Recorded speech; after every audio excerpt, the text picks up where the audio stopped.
আল্লাহ তাআলার ডাকে ওসমান হাদি ভাই আল্লাহ তাআলার ডাকে সাড়া দিয়ে দুনিয়া থেকে বিদায় নিয়ে চলে গেলেন। আমরা তার জন্য দোয়া করি, হে মালিক, এই ওসমান হাদি যেহেতু কোরআনের পক্ষে ছিল, আল্লাহ তুমি তার জান্নাতুল ফেরদাউস দান করে দিও।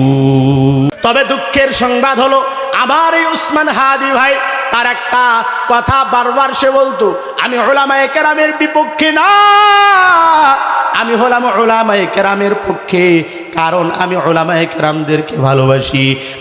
এই ছেলেটার কোনো অপরাধ নাই, সে কোনোদিন টেন্ডারবাজি করে নাই, চাঁদাবাজি করে নাই, সে কোনোদিন মানুষের উপর জুলুম করে নাই, কিন্তু তার বক্তব্য হলো বাংলাদেশের জনগণকে মুক্ত করবে, আল্লাহর জমিনে আল্লাহর কোরআনের আইন প্রতিষ্ঠিত করবে। সে চায় বাংলার জমিনের কোনো এমপি মন্ত্রী যেন কোনো টেন্ডারবাজি, কোনো সন্ত্রাসী ধর্ষণ জিনা যেন না করতে পারে।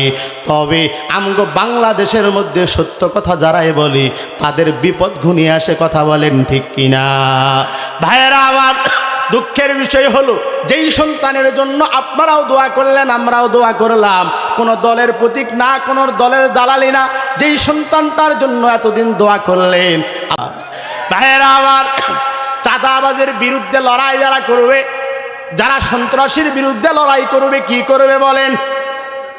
এই বাংলার জমিনে যারা চাবে আল্লাহর কোরআনের আইন প্রতিষ্ঠিত হোক, কারণ মুসলমানের যত সন্তান, মুসলমান যেই দল করুক না কেন, মুসলমান আল্লাহর কোরআনের বিরোধিতা করতে পারে না, কথা বলেন ঠিক কিনা?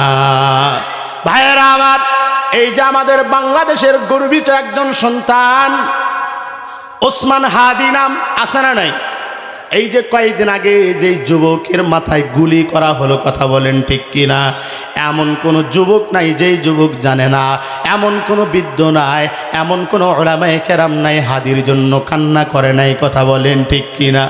তাহলে জীবনটা বিলায় দিতে হবে কার জন্য? আরো চিৎকার মেরে বলেন, কার জন্য? আল্লাহর জন্য। আর একটা হলো দেশের জন্য। দেশের জন্য যদি জীবন যদি দিতে পারেন তাহলেও আল্লাহ তাআলা জান্নাত দিবেন। তবে দেশের জন্য চাঁদাবাজি করার জন্য, টেন্ডারবাজি করার জন্য না, দেশে আল্লাহর আইন, আল্লাহর কোরআনের নিয়ম দেশের মধ্যে চালু করার জন্য, কথা বলেন ঠিক কিনা?